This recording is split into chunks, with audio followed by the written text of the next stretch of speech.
All right, let's talk about the Jester. And no, I don't mean just some guy telling jokes. We're going on a bit of a journey here, a deep dive into what humor, suffering, and a meaningful life actually have to do with each other. So, let me ask you this. What's the real difference between a laugh that's just an escape, right? A way to forget reality for a second, and a laugh that actually embraces it? You know the kind I'm talking about. Some jokes are just air. They disappear. But others, man, they land with this weight. They feel profound, like they're telling you something true about the world. That's exactly what we're going to unpack today, all through the story of our Jester. So this is the path he's on. It's a total transformation. He starts out with what you could call reflexive mockery. You know, that automatic knee-jerk joke you make when you're uncomfortable. It's a defense mechanism. But where he's headed, that's sacred play. It's something else entirely. It's intentional, it's deep, and it's connected to everything real. Think of it like going from a nervous twitch to a masterful dance. Okay, let's start at the beginning. Picture the Jester in his early days. His laughter, it's just floating away. It's totally unanchored. It's like a balloon someone let go of. Sure, it's light, it's flying high, but it's also completely lost, right? It has no direction, and it's just gone. And that's really the core of this reflexive mockery thing. It's not about being clever. It's a reflex, a pure gut reaction. Anytime something uncomfortable or painful comes up, bam, he hits the eject button with a punchline. The whole point isn't to deal with the pain, it's just to get away from it. It's a shield, a little escape hatch from anything that feels a bit too real, a bit too heavy. And you can see right away what the problem is with this kind of humor. First off, it's empty, totally superficial, because it's not connected to anything real. It's a distraction, yeah, but it's not a bridge. It doesn't connect him to people, or even to himself. And maybe most importantly, it has no real authority. I mean, think about it. How can you possibly have anything meaningful to say about life if you're constantly running away from half of it? Sooner or later, though, something has to change. You can't just float forever, right? For the Jester to become a whole person, he needs to find an anchor. He has to come back down to earth. And to do that, he has to confront something called the spirit of gravity. Okay, I know what you're thinking. The spirit of gravity sounds, well, heavy, depressing even. But hang on, it's not about being a downer. Not at all.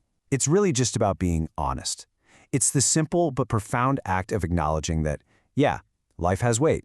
There's real suffering in the world. There's real loss. Things get serious. It's the exact opposite of that escape hatch he was using before.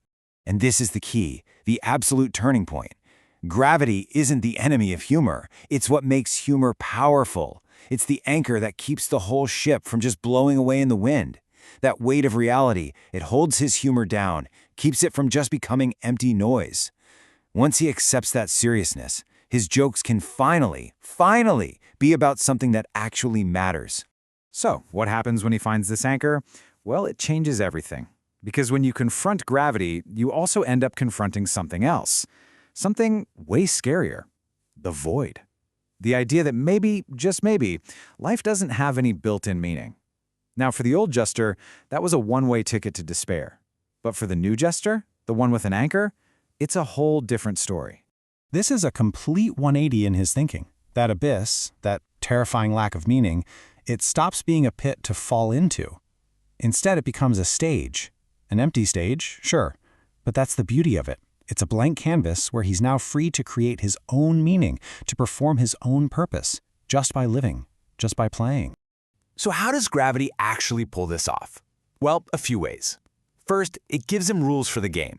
I mean, a game with no rules isn't a game. It's just chaos. Gravity provides the boundaries. Second, it creates friction. You need something to push against, right? A dancer needs the floor. A bird needs the air. Gravity is that resistance that makes his dance graceful and gives it real impact. And lastly, it keeps the whole act grounded. It connects it to the real world, where it can actually mean something to someone. But look, this whole process isn't just some neat philosophical idea.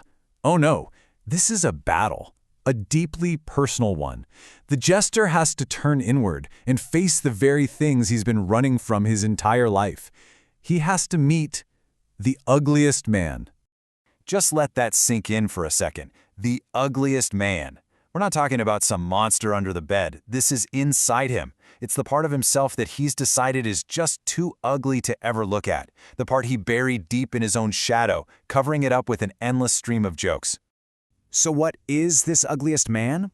It's all his repressed shame. It's his hidden despair. It's every single painful truth he's ever tried to bury under a punchline. It's the raw, unfiltered suffering that his entire personality was built to run away from. That's who he has to face. But here's the amazing part. This is the reward for that courage. When he finally stops running, when he turns and invites that ugliest man, that gravity, out into the light, something incredible happens. He stops being a hollow performer, just a mask. He becomes a whole person. And get this, he learns to laugh with his pain, not just at it to make it go away. It's not an enemy anymore. It's part of his strength. Okay, so at this point you might be thinking, wow, this all sounds pretty crushing, right? Does the Jester have to give up being a Jester? Does he just become this super serious, somber guy, weighed down by all this reality he's just accepted? And the answer is a huge, emphatic no. That's the beautiful paradox of the whole thing. He realizes that being crushed by seriousness, that's the real problem. The goal was never to become somber. It's to use gravity to understand the stakes, yeah, but to absolutely refuse to let that weight kill your spirit. The world's biggest tragedies, they become props in this grand play. And his job is to participate with everything he's got. And that brings us to his final form. He's not just a jester anymore. He's something more, a tragic philosopher. Someone who gets both the comedy and the tragedy of it all and can hold them both at the same time, in perfect balance. His greatest wisdom is right there, in a joke that carries weight. I mean, just look at how far he's come. His humor started as a shield, right? A little piece of armor to protect his ego. But now it's a tool, almost a weapon. But not a weapon for hurting people. It's a tool for liberation, for taking apart all the heavy, harmful illusions that keep us all weighed down. And with that, he finds a whole new mission, a bigger purpose. It's not just about him anymore. Now his play is tied to truth. He uses his wit to poke holes in that rigid, overly serious thinking he sees in others. He becomes a kind of guide, using laughter to help people navigate through their own darkness and find a little bit of lightness for themselves. What he embodies, in the end, is something called Dionysian wisdom. And this is it. This is the summit of his journey. It's this incredible, brave yes to life. Not just the good parts, not just the highlights, but all of it. The pain, the joy, the tragedy, the whole chaotic mess. He takes on the full weight of the world. But here's the thing. He never lets it put out the fire of joy inside him. In fact, that fire, now that it's fueled by reality, burns brighter than it ever did before. And what you get from that is a spirit that is just truly resilient. It's the ability to look at the absolute hardest, darkest truths about life and not just survive them, but actually find a kind of strange, powerful beauty in them. The sadness doesn't cancel out the joy, it makes it deeper. The joy doesn't erase the sadness, it gives it a home. They're just two sides of the same wild, beautiful, tragic, and hilarious coin. So we've come full circle. The Jester's story teaches us that the deepest wisdom might not be in some ancient text, but in the paradox of a joke told with real gravity. It's about a laughter that doesn't run from the world, but grabs it with both hands, anchor and all. And that leaves us with one final thought, one question for you. What would it take for your laughter to carry that same kind of beautiful, profound weight?